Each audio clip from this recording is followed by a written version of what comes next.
In this video, we will see together when to use the tenses in French, and in that case, we will see more precisely le plus que parfait de l'indicatif. Le plus que parfait de l'indicatif, well, the first thing that we need to remember is that le plus que parfait is a compound tense. So you will have to use the auxiliary that normally we use to build the compound tenses, avoir or être.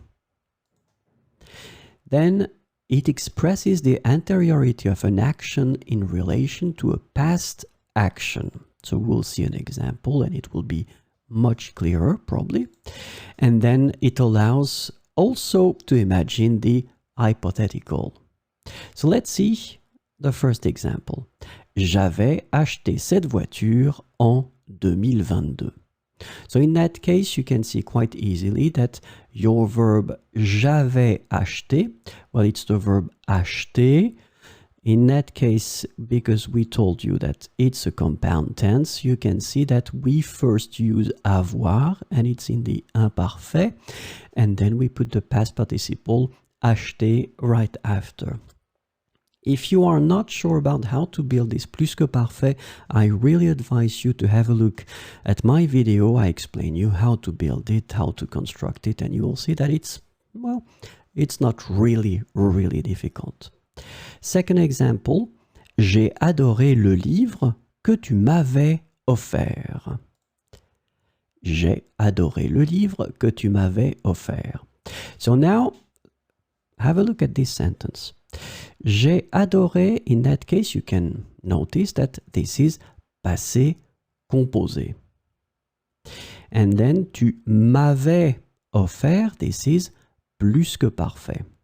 So in fact, the idea, and as it is mentioned here, it expresses the anteriority of an action. So, tu m'avais offert, it's the first event.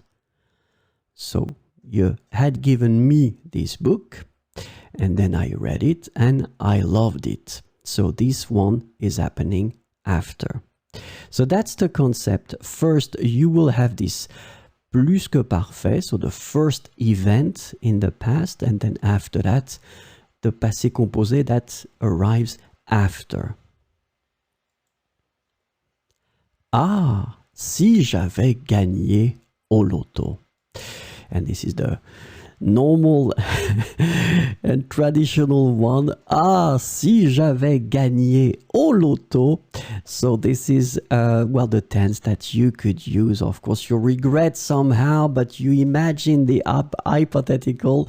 Ah, si j'avais gagné au loto, je serais heureux. So let's have a look one more time at the examples. J'avais acheté cette voiture en 2022. So clearly you can see that it is a compound tense. J'ai adoré le livre que tu m'avais offert. Same thing, anteriority. So you have the plus que parfait here, and then after that, passé composé. Ah, si j'avais gagné au loto, the hypothetical. But then unfortunately, we didn't win the lottery.